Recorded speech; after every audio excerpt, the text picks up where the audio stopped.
very can you engaging. like birth a child yourself? Nope. Okay. Well, Can you? I can actually. You can. Can you get pregnant without a man? No, but I don't need one. I don't want one. I'm chilling. I don't want to have a child. All right, so we're in the same. Yeah. You can't get pregnant without a man, Like I don't and I need can't a child. have a child without a woman. Yeah, word. We're the same. You know how else we're also the same? How are we the same? You were once in a woman's womb, and so was I. Good for you, pal. See, the difference is I'm not being like, capitalistic and weird about it. You are. So you're telling other people that they should have children for whatever the fuck. I'm not telling people that they should have children. I'm telling people that if they have children, they shouldn't kill them. Okay, well, if there was a child in here, I would kill that shit immediately. Yeah, so that's murder. Okay, well, it's actually not, because it's not a person yet. You said if there is a child in here, I would kill a fetus. that child. All right, now I'm pissed.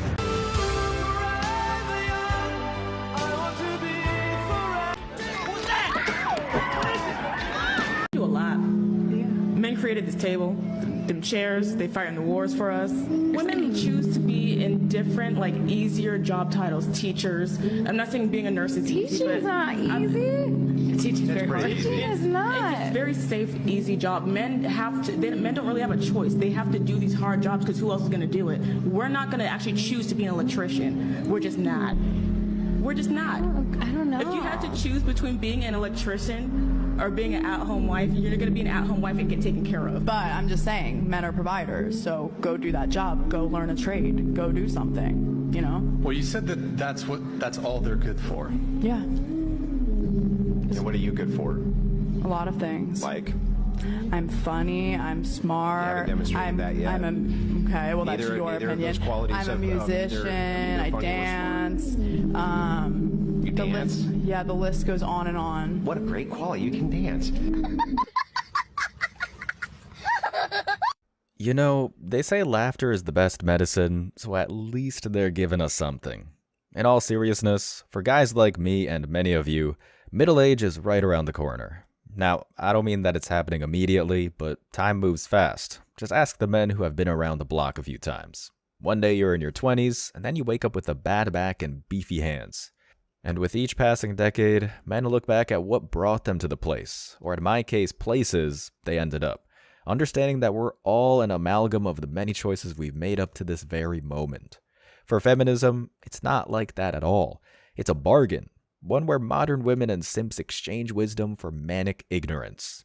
It's the reason so many of these chicks act like everything is fine, playing life coach, even though they're single moms living off small paychecks, only to occasionally burst into tears on camera. You can frame it however you'd like, but the fact is, women no longer look at the past, even if the occasional peak would enlighten them, because it frightens them. So they perpetuate the cycle, doing the same things over and over again, taking bigger and bigger dives that they foolishly call risks. 58% of employees in a 2019 survey have had a romantic relationship with a coworker. Think about it. The woman that you are with right now has had an affair with somebody that she works with. But don't worry, it's over. That was a long time ago. It was a stupid thing. It was in the past. Yeah. Okay. 31% of employees say that they've hooked up with a colleague. 18% of respondents said that they met their spouse at work, while 22% of those who had an affair with a coworker said it was a serious long-term relationship. How common are workplace affairs? Hey, never forget. Women say, you need to have a 304 phase.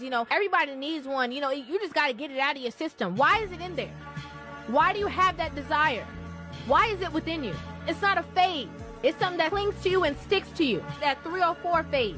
What are you benefiting from? A range of experience? You could get that from one person. What are you benefiting from? Variety? So what do you think is going to happen when you're back in a stable relationship with just one person? You're going to start craving that same variety. There's going to be a lot more trauma besides the childhood trauma that you already come with. Now there's going to be this grown trauma of you trying to figure out why you can't be satisfied, why you can't be pleased, why you're not happy, why you want change, why you striving for all these things here, why you want...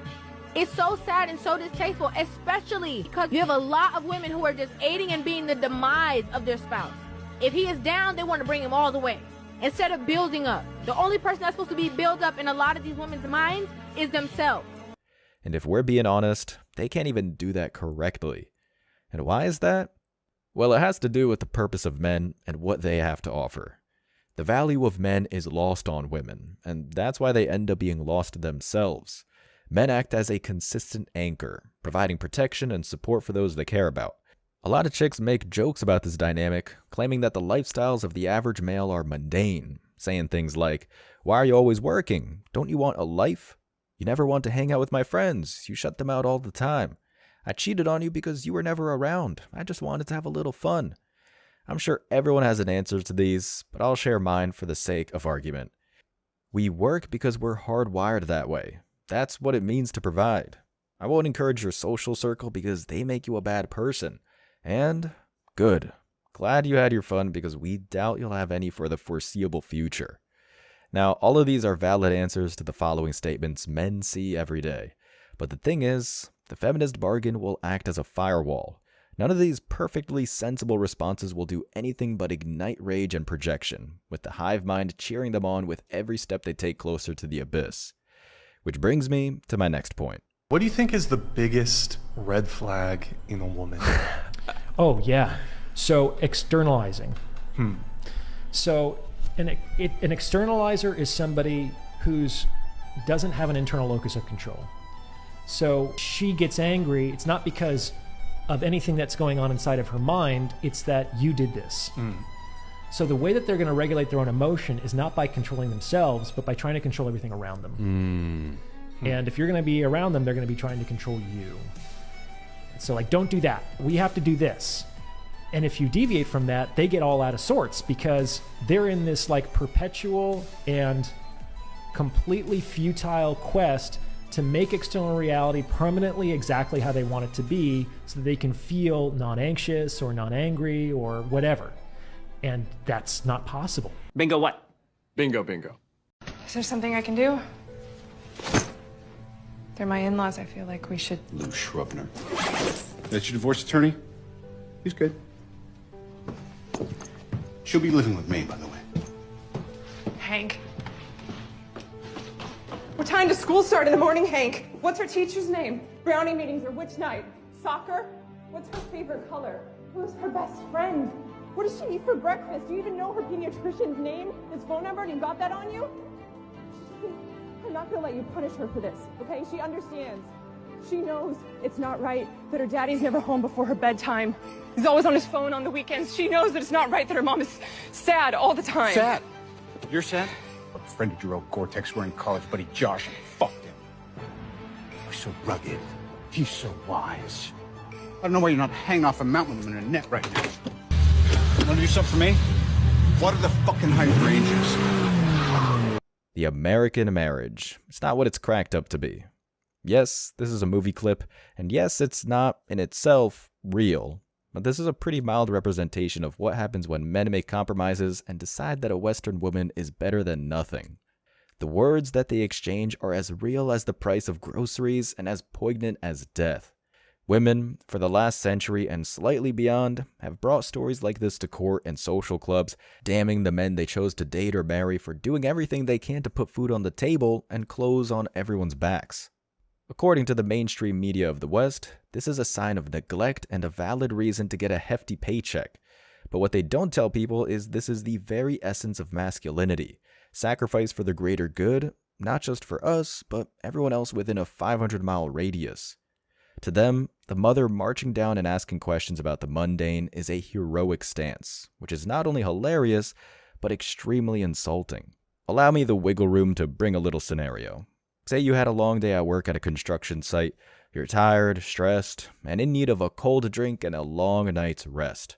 When you get home, you see half of your belongings, currencies, medals, furniture, and whatever else left out on the curb, ready to be picked up by a neurosurgeon in a U-Haul. When you reasonably ask what the hell is going on, the doctor just grins and tells you he deserves it for giving you a consultation a few months back.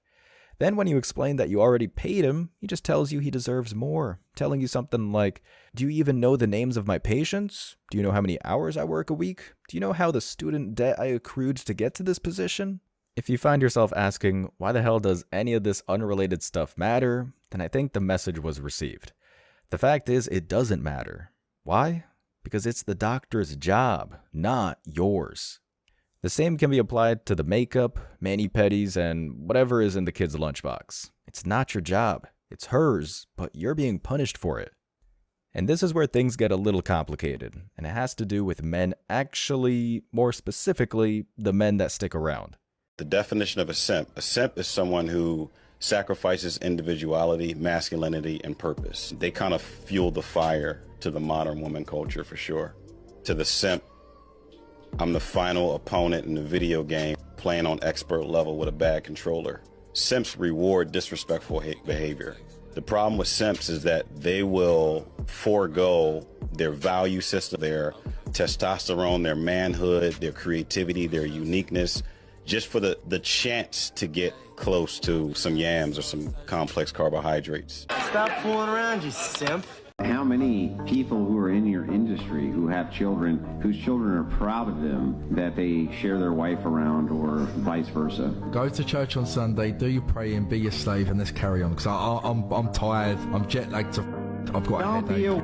Dude, just answer the question the super chatter asked you. The super chatter's asking this question because he wants to know what your answer is. To what? I'm summing up very quickly. So his question is, how many of the people you know inside of this industry who allow their wife or significant other to be shared or are engaged in have children who are proud of them? That's what the intent of his question is. Listen, and I'm saying this once and we're cracking on. We're in the Gen Z. We can make money multiple ways. I don't know anyone that's had children that do. You're not answering the question. The question is how many of those children are proud of their parents? I don't know any children, so let's move on. Thank you very much. You're not going to answer the question? I don't know any children. How many times have I got to say? You're pissing me off. Yeah, I know you don't have children. That's not what the question was. Listen to what the question is. How many of these people in this industry that you deal with who have children, whose children are proud of them? Have you checked on your wife? She might be getting at the minute. Now, are you going to answer my question? No, bro, move on, bro. You're pissing me off, bro. Just move on. Yeah, I don't care if I'm pissing you off. And you shouldn't. You'd just be wasting your time. I tend to talk about other things because these types of men are in the minority at this point, but since we're talking about the feminist bargain, it would be irresponsible for me to say that, at least in part, this doesn't have to do with the jellyfish that have stayed around. The baby elephant seals that move up the beach when the big one sleeps, the men who surrender their needs and settle for a slim chance of getting a used car with busted headlights. I am, of course, talking about simps. Depending on your age and position in society, these guys might be in high school or the cubicle next door. They're the ones looking at the thirst traps, paying money to a woman for 3 minutes of their time, or maybe they decided to throw it all away, join the progressive movement, and essentially act like women because they felt that would be the easiest route to their girlfriend's pants. Now obviously, I'm not talking about Chad at the bar. I'm talking about the ones that surrender their dignity and self-respect, the stepdads that, quote, stepped up, the ones that put on cat ears for a TikTok or whatever the hell else. The main culprit is women, of course. If they didn't do what they do, none of this would be possible.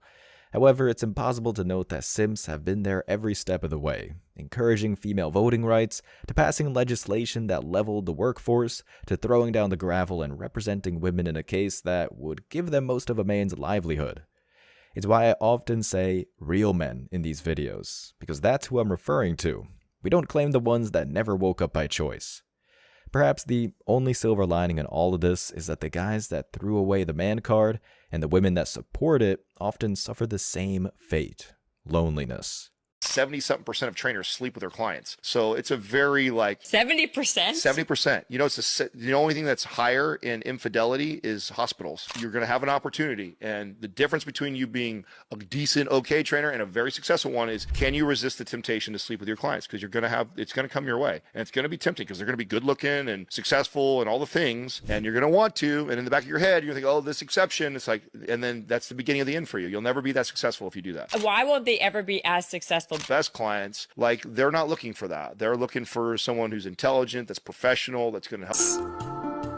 Namaste. My mom started working out with a reef. My dad's traveling a lot. We start seeing a reef a lot at the house. Oh gosh, okay. So he starts privately training my mom at the house. I remember one day they were working out in the workout room And I tried to go into the room and it was locked. And I was like, hey, like open up. And they would not open the door. Now I know what they were actually doing in there. We moved to Knoxville. My mom was a fucking mess. She was crying every single day. It was like she was mourning the death of somebody. She couldn't function to even do anything for us kids, like as far as like cooking dinner or getting us to school. It was basically neglect almost. Like she never made us brush our teeth, never made us take a bath. Literally all she did every day was sit on the phone with Arif. She started Western Unioning him all of our child support to the point where we lost power in our house for over a week. Our power's out. We have no food. Like, it doesn't make sense. And this is when I realized that Arif wasn't in it for my mom. He was in it for my dad's money. And that's why fathers make the best parents. Women and simps made the feminist bargain decades ago. They and their descendants decided that the best possible path towards fulfillment was to surrender their essence for quick bursts of satisfaction. Basically, they are drug addicts, but the key difference is that the poison of choice isn't something you physically digest. It's an ideology, a spiritual wasteland filled with one high after another until it all blows up in their faces. The crazy part is that, at least on the female end of things, they almost always have no idea what went wrong. Well, that, or they simply refuse to acknowledge it because their minds and bodies have run out of time. This is why questions like this still float around, even though the entire Mankind family knows the answer. Here's some crazy research for you. So, a third of men, 33%, a little over a third, of men between the ages of 18 and 29 are not only single, but they're not actively looking for a partner.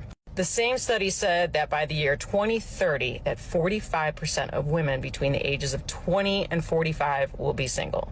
So I've got a question for the men, because I see it all the time in my comments. Most of my comments are filled with guys saying we're done. We're not looking. We like our peace. I need some more talk from you guys. Tell me why you're done. Tell me why you don't want to have a partner in life. Tell me why it's more worth it to be single than to have a partner. Even if you weren't to remarry, just to have a partner. I mean, I've talked to a lot of men. I've got my answers, but I want to hear it in the comments. So please, drop it in the comments.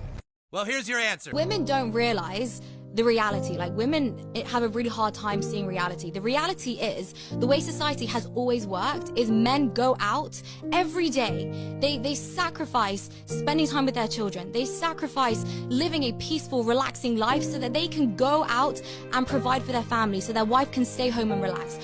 Women, they're resenting men for wanting to provide for the family. It's truly unbelievable, and women are trying to compete with men, and it's so unnecessary. There, maybe that'll be in a language you understand, because I'm not going to comment just so you get algorithm points. Speaking of points, this one should be the easiest one to understand. Real men, yes, real men, don't have the time to tend to all the little things for the household if there are 3+ mouths to feed. And yet, so many are forced to because they decided to shack up with a woman that nuked, well, the nuclear family. In a perfect society, men, especially in the modern world, would be able to devote their lives in the same way our forefathers did. They could punch in and punch out of a job that takes 95% of their energy, maybe get a workout in, and then come home to a warm meal and a house that doesn't smell like pig feces. But we don't live in a perfect society, and if you are a Western male curious about the dating pool, this is what you find. How often do you fear for your safety when a man catcalls you? 100%. All the time. Now, I'm not excusing it. Why is catcalling such a big deal? I think catcalling is such a big deal because I'm not out here dressed like this. You can give a little pan of the outfit. This is not for others' view. This is for me, and this is what I feel most comfortable in. This is not an invitation for you to come objectify me or decide that this body is meant for you. It's mine. Okay, and that's fair. I agree with that. Now, for a lot of women who say they dress for themselves, why do you often see women walking around in uncomfortable shoes and skimpy outfits when it's freezing outside? Because I made that money, and I'm going to spend that money on some cute heels. And I worked on this body, and I'm going to show it off. No, I get that, but I'm just saying if they were dressing for themselves, wouldn't they be comfortable? Yeah. I think that me in heels looks a lot better than me in just a pair of sweatpants. I do feel better, and that is still for me. Even if it's not the most comfortable, it feels good to me. I just think it's so wrong that we don't constantly talk about the fact that women, when we have to walk at night, we can't wear headphones, we can't listen to a podcast, we have to have our keys in between our fingers, we have to have our hand on some sort of mace, we're looking behind ourselves constantly, we can't walk near a bush, we can't walk near a tree. When we get home, we have to be so careful as we open the front door in case someone attacks us then. And then when we go inside our house, we have to not turn our lights on. The amount of bruises on my legs from having to try and crash into my furniture because someone outside might be watching for which apartment I live in, so I have to leave the lights off for about 15 minutes so that they can't figure it out. It's like, if you think about the stress that women are under and they're like, why are women's hormones out of control? Do you think it could be the cortisol from trying to stay alive? No, I don't. And you're not going to find anyone rational that thinks that either. The feminist bargain, beyond every other legacy it has left, has produced something foul. The feminist West. Sure, crime rates are skyrocketing, but let's get to the bottom of this one. Could it be that women go out into the streets instead of living chaste lives? Could it be because every bit of legislation that would benefit your respective countries is shot down because it's deemed sexist? Could it be because you insist on wearing stripper garb while walking down a dark alley where thugs make a living?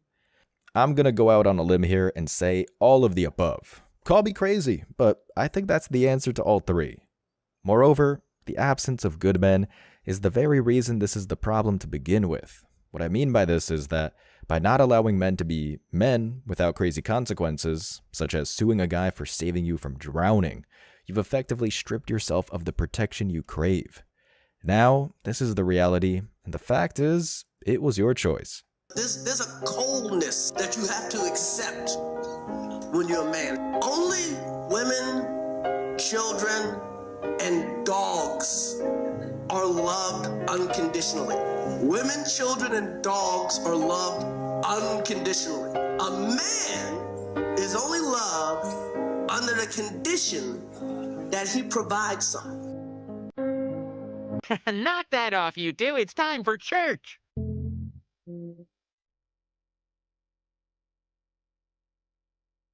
For the lips of the adulterous woman drip honey, and her speech is smoother than oil. But in the end, she is bitter as gall, sharp as a double-edged sword. Her feet go down to death. Her steps lead straight to the grave. She gives no thought to the way of life. Her paths wander aimlessly, but she does not know it. Now then, my sons, listen to me. Do not turn aside from what I say. Keep to a path far from her. Do not go near the door of her house, lest you lose your honor to others and your dignity to one who is cruel.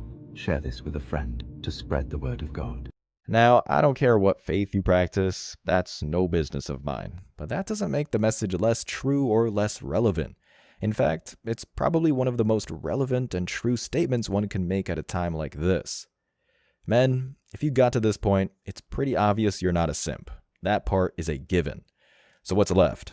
Well, nothing much. As long as you stay at the same place, walking away, never listening to whatever is on the side of the path waiting to make that aforementioned bargain, the one that leads to poverty, misery, and pain. You're great, guys. There's no reason to fall into a trap when all the warning signs are right there in front of you. Godspeed. As always, I wish you tremendous success. Now it's your turn. What do you think? Let me know your thoughts in the comment section below. Remember that if you leave the best comment, you'll get $5. Thank you so much for watching. If you found value in this video, hit the like and subscribe buttons, ring the notification bell so you don't miss out on future uploads, drop a comment, and share it. See you in the next video. Till next time.